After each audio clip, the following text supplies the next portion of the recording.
doing. And in this box right here is the magical parts I've been waiting for. So I'm going to dig into that real quick, see what I've got, see if I can get my head wrapped around what we're dealing with, and then we'll get started. I think that's the air cleaner base. Okay, so we got jetting instructions. Okay, all good information. I'm going to open this just because I want to see it. Look at that beauty.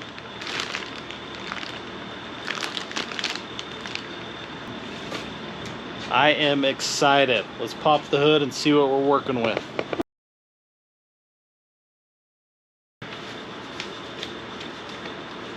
Installation instructions.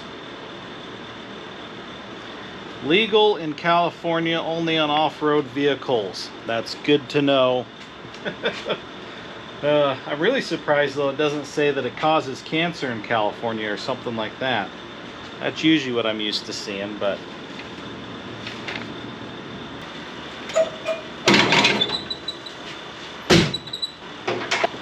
alright, let's go ahead and get this off of here.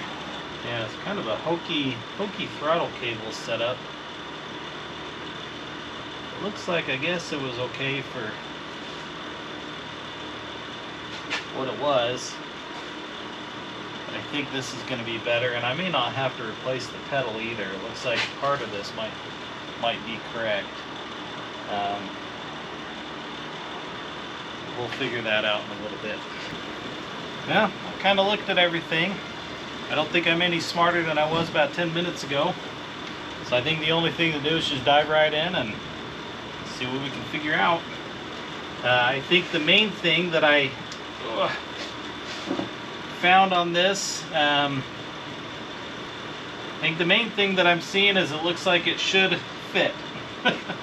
I won't know for sure until I can get this carburetor off and kind of get those adapter plates on. But it looks to me like it should bolt on, and oof. Okay, well, I guess we're going to replace that section of hose. So I'm going to go ahead and get everything disconnected, which isn't much. I basically got a choke cable and a throttle cable, and I think that's going to be it. This vacuum line, I don't even know if it's a vacuum line, honestly.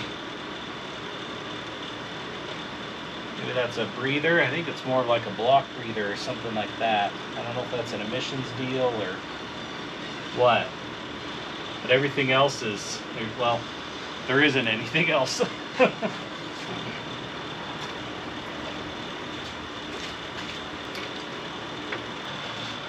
Okay, I think this should pop off now. Just like that. It's got like a catcher on it to catch debris or anything that might get sucked down in. Never seen anything like that before, but maybe that's common. I don't know. But I'm also looking at how thick this spacer is. I guess it was probably sealed up okay. I don't know. I don't know though if that was allowing. It didn't feel like it was super tight. I don't know. Okay, so I think the next step is I've got to pull these studs off. Well, let me see. I'm gonna shove something down in there real quick. There we go. Okay, so now I need to pull these studs out, and then I've got new studs to put in. Like we want the manifold gasket. Maybe that's not what I'm looking for. Wondering if this guy's got to come off. I think that might be the case. I thought it was this one because I had the studs in it. But I think it's actually that bottom one that needs to. You're gonna have to forgive me for my ignorance on some of this stuff. I am just learning as I go. And honestly, a lot of the experience that I've had has been on more like V8 type engines, and so I'm not used to this contraption off to the side being called a manifold. So I just wasn't sure if this was part of the manifold or if that was a spacer, and now it's looking to me like it was probably some sort of spacer on there, or I don't know if it's part of that. I don't know if it's aftermarket. My dad ran tours out in the deserts around Kayenta, Arizona. You're probably familiar with like Monument Valley and stuff like that. And he ran tours out there for a living, and then this Land Cruiser was kind of their personal weekend adventure vehicle and stuff like that. So I'm curious if some of the stuff that's on here is A, supposed to help with the heat, or B, supposed to help with the dust and the dirt. Or maybe it's just stock. Maybe you'll have to drop that in the comments and let me know if this is standard equipment and I'm just reading into it more than I should or not. Has there been lightning out there? Yeah. Been going like crazy, huh? There we go. Okay, so here's the very first thing I'm seeing. There is fuel down in there. I don't know if you can see that very well. There's fuel pooled down in there, which kind of confirms what I think I understood was happening as far as this flooding and causing that issue. So that probably also means that there's fuel in the oil, which is not good. So I think I'll probably be changing the oil while I'm at it. Okay, now that lines up. That's looking better.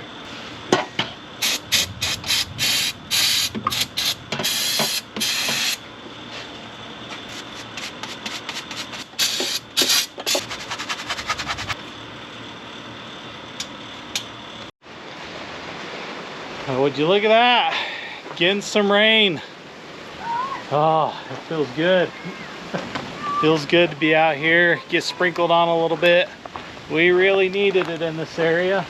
I'm not sure how long it's gonna last, but at least it's lasted for a few minutes. So this is great. They're out celebrating the rain too. Really good stuff. Well, maybe you've gotten a little bit of a lightning show. Oh, there was one. I hope you caught that. That was pretty good over there.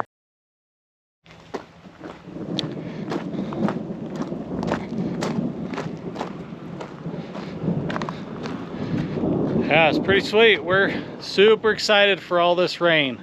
So good. We need it. I mean, we had a great winter with all that. Looks like we've got quite a storm that's going to be coming through too, so that's good. Let me show you where I'm at in here, and then I'm going to be calling it a night probably. There it is, sitting on top. I honestly don't know if that's the right way around or not. It looks like I've got to change up the throttle.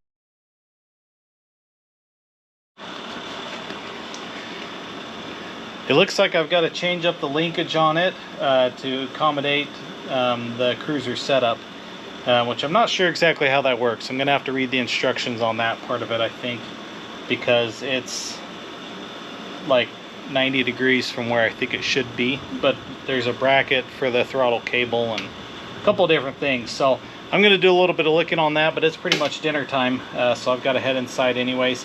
And I don't know if I'm gonna get back out tonight or not.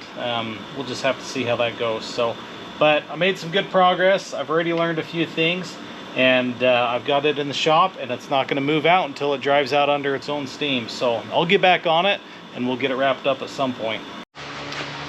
All right, I'm back in the shop, and it has been a long time. I don't even know how long it's been since I started messing with this, and then the battery died and I had all those problems. Anyways, it's been a long time. There's been a lot that's happened, and I'm finally just barely getting back to this. It is hot in the shop, so I apologize for not turning off the fan, but I need some sort of airflow because I am sweating profusely. I did a little bit of looking. I honestly am not finding a lot of answers. There's not a lot of detailed information on this, at least as far as I can find. I thought better instructions were going to come with this whole kit because a set instructions were included, but it's still just not super straightforward on how all this goes together. I bought this pedal kit that was supposed to convert the throttle pedal to a cable system versus a linkage system, which there again I thought was going to be straightforward, but it is not. I pulled off the old cable, or the old pedal, and this one does not bolt up to anything. These two bolts on this bracket here don't match up to anything. This is in the way. I don't know what that's for. It's just not working.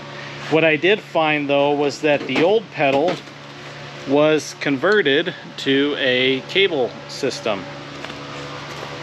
I don't know if you can see that, but that was welded onto the top to convert it from a linkage to a cable system. It's kind of a crude setup, but that's kind of how it was working. And because I can't get this old one to bolt up, I'm not figuring it out. I'm not seeing pictures. Well, I'm seeing pictures on like older rigs, but not on this one. Long story short, I'm kind of at my wit's end. I'm a little frustrated this afternoon anyways, if I'm honest, because I want to just try and get this done so that I can move it, because I've got other projects I've got to get onto. There's always something else. There's always something else buying for my time, and it just seems like I can't commit the time to this stuff that I want to. But anyways, long story short, I think what I'm going to do is cut the end of this off, weld it to this, because this has worked, but I think this has been part of my problem, so that it'll accept a standard cable setup. And then I think the throttle setup on this should be pretty much ready, and I can move on to getting the carburetor bolted on and set up. So I'm going to do that real quick, see if that solves this problem, and then we'll move on. Okay, got her welded on there. You can see I just kind of tacked it. I mean, it's not going to need much more of a tack. I cut a slot in that. I hope all that makes sense. I'll kind of show you, I guess, the finished feed on when I get the throttle cable in. And then I also installed the new throttle cable. Let me show you that real quick. Okay, also installed the new throttle cable, which is right here. Which it looks like this had this kit on it for this cable, but this end was broken off short in order to work with the carburetor. And the reason why I needed to put this new one on is because I need the cable to slide independently of the sleeve. That'll make sense once I get it all put together, but that's why I'm going through this effort to switch over to this cable, adjust this cable, or adjust the pedal to receive this cable and all that, so that it works with this new carburetor. So we'll see that in just a minute. I'm going to get this thrown in, and then I think we'll be able to set the carburetor on, attach this, and then you'll see how it all fits together. Okay,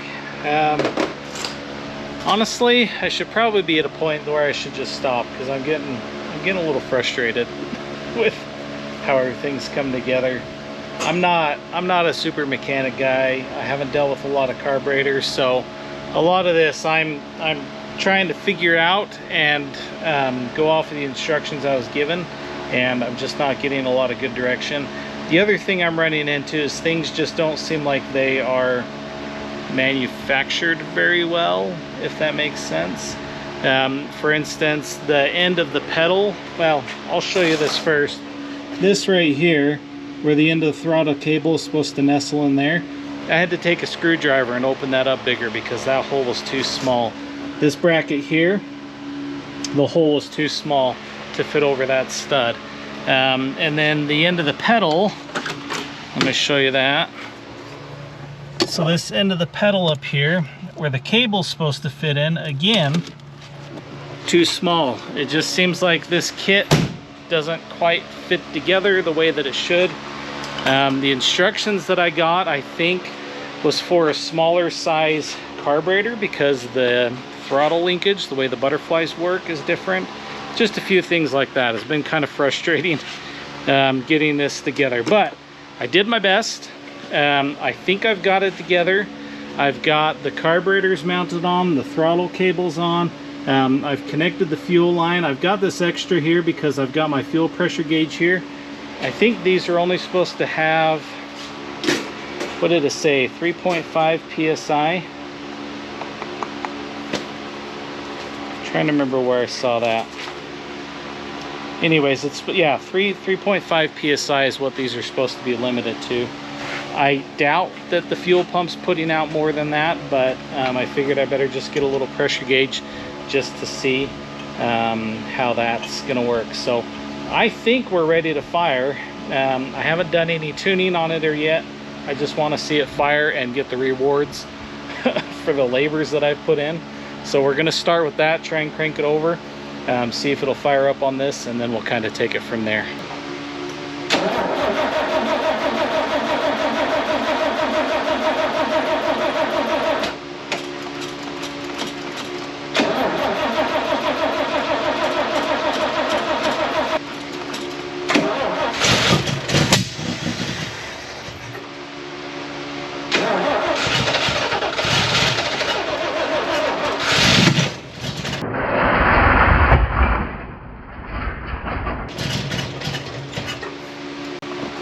Okay, so what I'm seeing at the moment is we've got, looks like it's sitting about 4 psi. Well, that's come down a little bit. We're close to 3.5 psi. I think it's flooding. I'm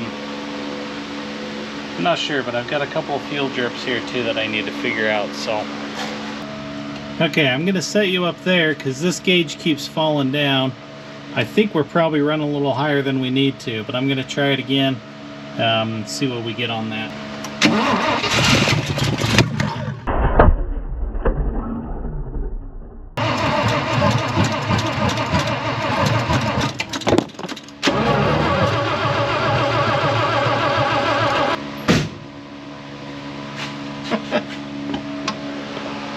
Okay, we are definitely running a little rich.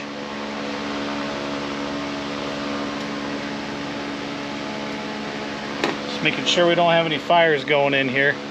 Definitely running a little rich, but I'm gonna go look at that video real quick, see what the fuel pressure says.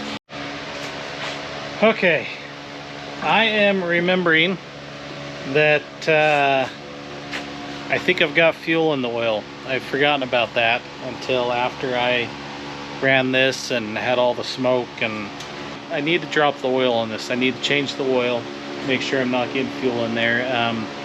And then I need to go through the steps to tune the carburetor and get all that figured out. I'm gonna have to put in, I think, this fuel pressure regulator that I got here that should regulate the fuel pressure down to 3.5, 3.5, a few things like that. So I think what I'm gonna do is call it quits for tonight.